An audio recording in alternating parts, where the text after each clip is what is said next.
just been announced that Tiny Tina's Wonderlands is coming out. So I thought I'd go ahead and make some kind of diorama to visualize our excitement. Filming, creating, learning together. Welcome to our journey.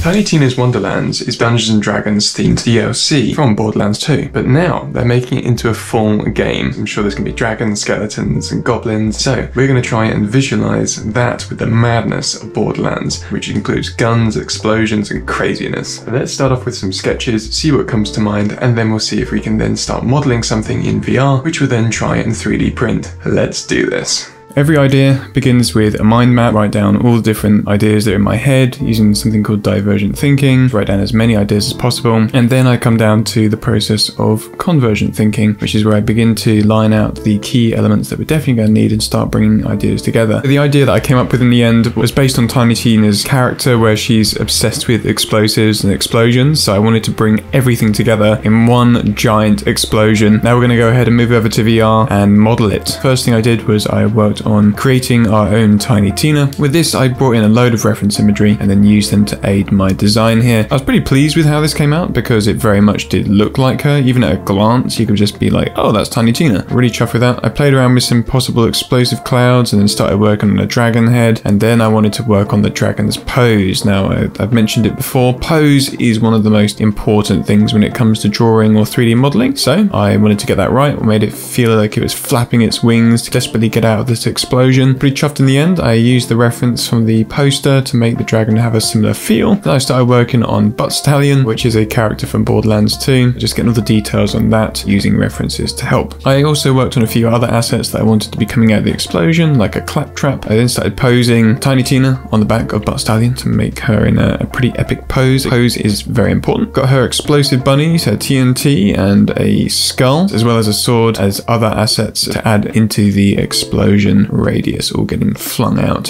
So I placed them around and then I started working on the explosion. I wanted it to feel like everything was kind of being rushed out in smoke, as if it was all still smoking and leaving a smoky trail. I wanted the sword to feel like it was spinning as it was on its way out. Whilst I was doing this, I was very mindful that I was going to be 3D printing this, so I wanted all the directions of the smoke plumes to be a form of support for parts of the model. Some pieces I straight up pulled back the smoke and just relied on supports themselves. I wanted a mix of details and non-details, so you could do a smaller shaped sphere brush for the details and then we could then smooth it out later with the smoothing tool, making sure there's decent supports everywhere, that pieces weren't too thin. I tried a few different textures on the dragon. I tried some scales, I tried it a bit more earthy, but in the end I went with a pattern based texture because I felt like the scales looked like fur, which wasn't the look I was going for. I felt that the rocky looking dragon made it difficult to distinguish when the smoke began and when it ended, so I went with a pattern look, which I think works really well with all the glowing purple that we've got in the trailer. Very happy with that in the end. Just adding a couple of squiggles and details there worked really nicely. Just making sure that everything's blended nicely, getting Tiny Tina and Butt Stallion in their poses and blending right, making sure the details are all there. Just cleaning everything up, making sure that we had pieces in the right places and cleaned up the model, and then got it ready for export. Then once that was done, I then began cleaning it up, adding in supports for my 3D software. It has about 45 million vertices, so I definitely reduced the number of vertices on there. Got it all in my slicer software, added the appropriate supports. I did mostly model it, so we didn't need many supports. I definitely put too many in here, and it was a bit of a struggle later trying to remove them all, especially with Tiny Tina, who's got some thin pieces to her.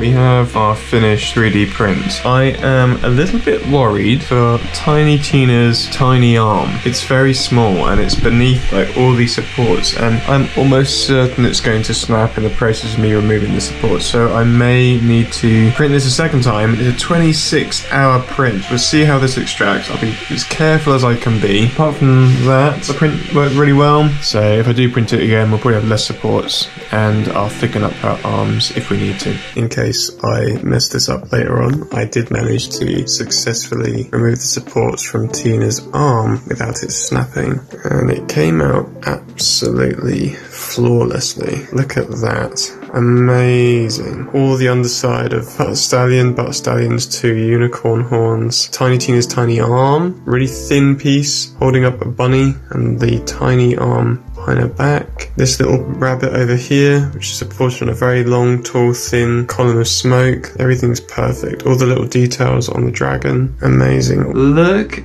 at that. I am so impressed. The amount of detail this thing got, 13.5 centimeters tall. Seriously impressive print.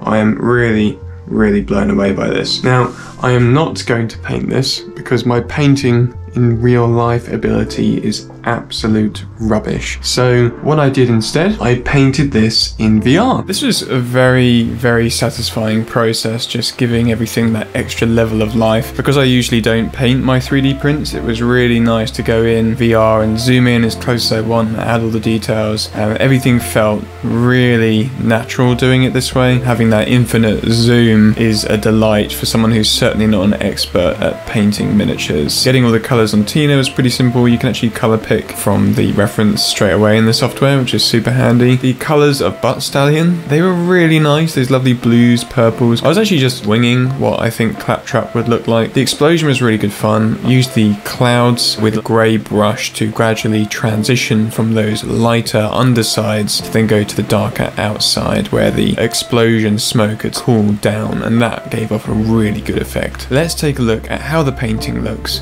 when I light it up.